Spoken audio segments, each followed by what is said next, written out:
Selamat pagi kawan, salam jambu. Pagi ini kawan kita berbagi tabu lampot agar rasa buah jambu air madu Kyojok tidak rontok dan cepat berbuah lebat jumbo manis. Sekarang kita menuju ke kota Bandung. Warahmatullahi wabarakatuh. Selamat pagi kawan jambu semua. Hari ini saya akan mempresentasikan salah satu koleksi tanaman jambu air saya jenis Kyojok yang alhamdulillah ini adalah tahun kedua dia belajar berbuah. Nah, di tahun pertama sebenarnya dia membawa 2 dompolan. Hanya sayang ketika dia sebesar ini ada 2 dompolan, satunya banyak dan satunya sedikit. Itu ternyata salah satu yang banyaknya itu rontok. Nah, akhirnya saya pelihara yang sedikit. Yang sedikit itu isinya 3. Alhamdulillah kami sempat sampai panen. Rasa manis, buah besar, renyah dan juga padat. Di tahun kedua, setelah saya menonton videonya Bapak, di sana disarankan untuk jambu air sebisa mungkin batang-batangnya itu dirundukan, maka kawan-kawan bisa melihat semua. Dalam satu pot itu tidak ada batang yang menjulang karena saya sudah melakukan perlakuan. Alhamdulillahnya saya sudah mendapatkan hasilnya. Nih, di batang yang pertama yang paling pendek yang saya punya di sini kurang lebih setengah meter ya, ada 2 dompolan. Di batang kedua ini kurang lebih 1 meter sampai ujung sini. Dia membawa 1, 2, 3. Nah, dia membawa 3 dompolan.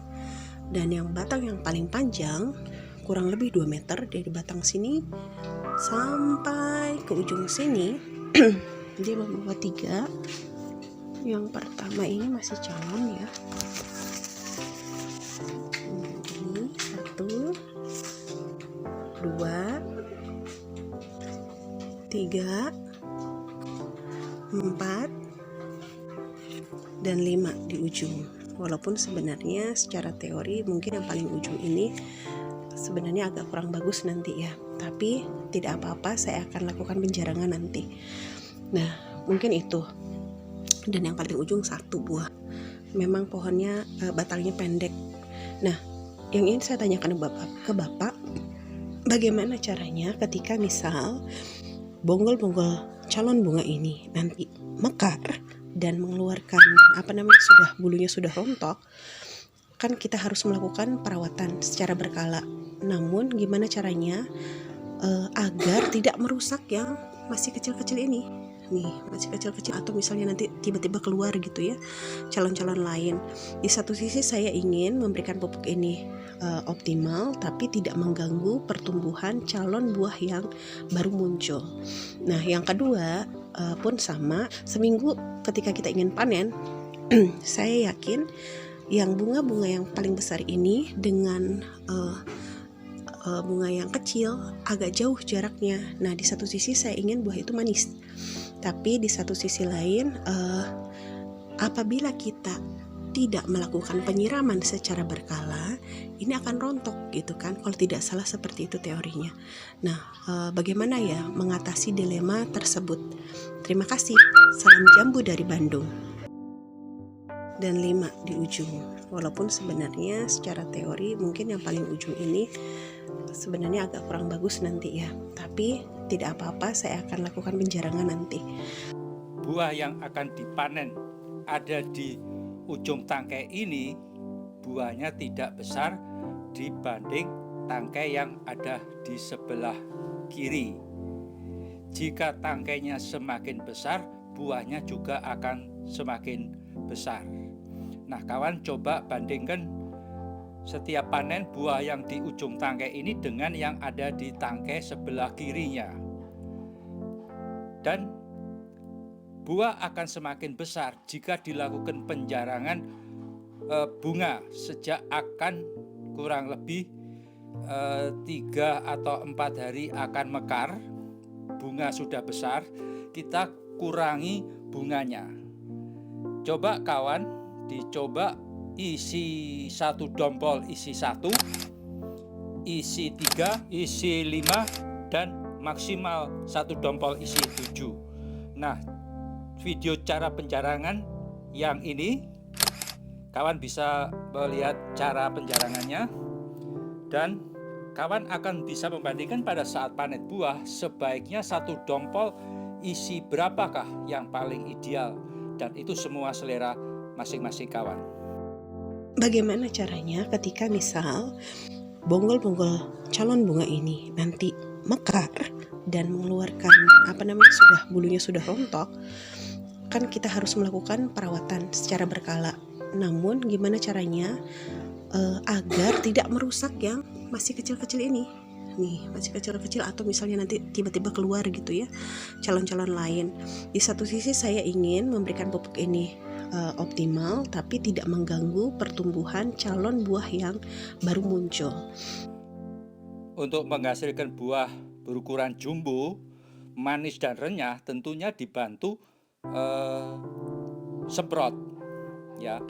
Nah, caranya jika bunga ini sudah mulai dibungkus, 1 minggu kemudian dilakukan penyemprotan.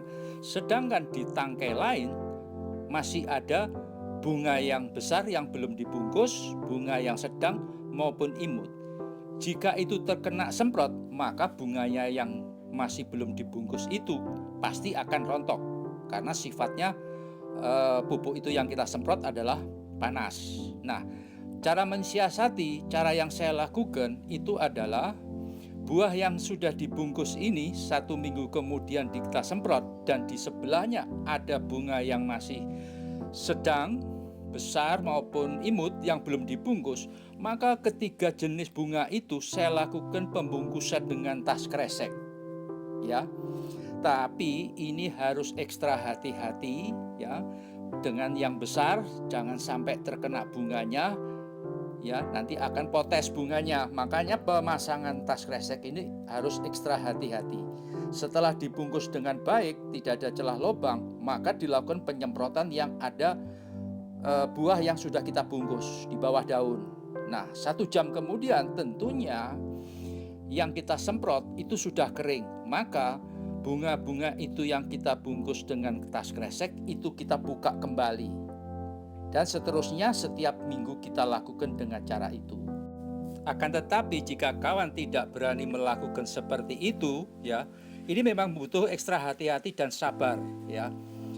Kalau tidak berani melakukan cara seperti itu, kawan bisa cukup melakukan air ya, penyiraman air, dan tentunya bukan air saja, tetapi adalah dikombinasi dengan nutrisi secara organik ya.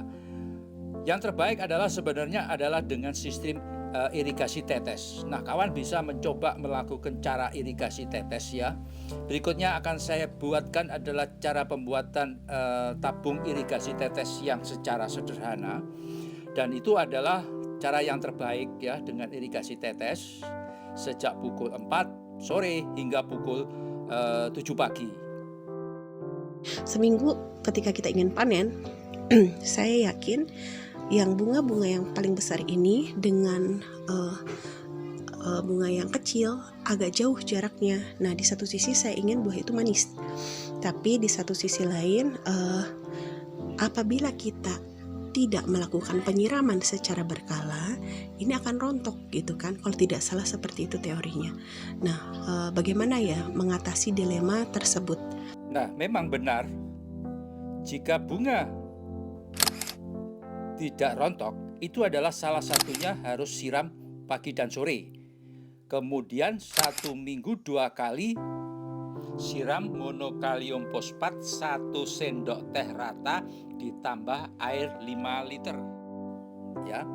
Dan juga dilakukan penyemprotan insektisida dengan dosis 0,5 mili per 1 liter air.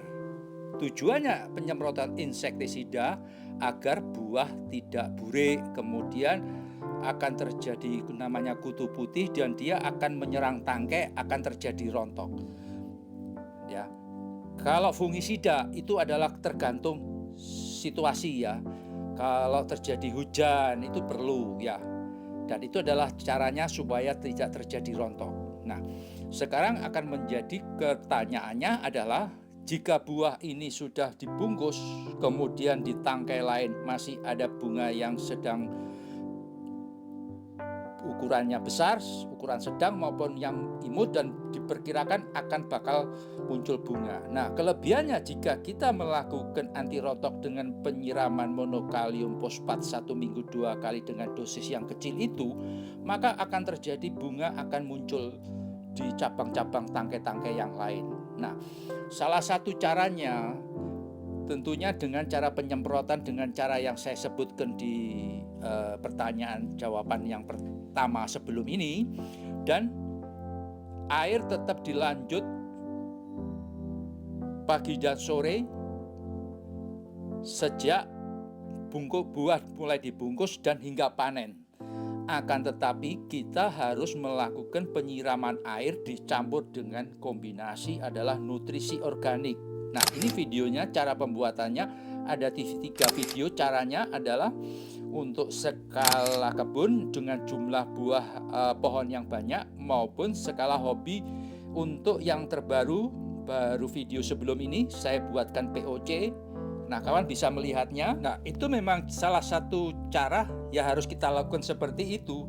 Kalau tidak berani melakukan penyemprotan dengan bunga lain yang di dekatnya dilakukan penutupan tas kresek, tetap kita lakukan adalah cara siram air sejak bunga mulai dibungkus hingga panen.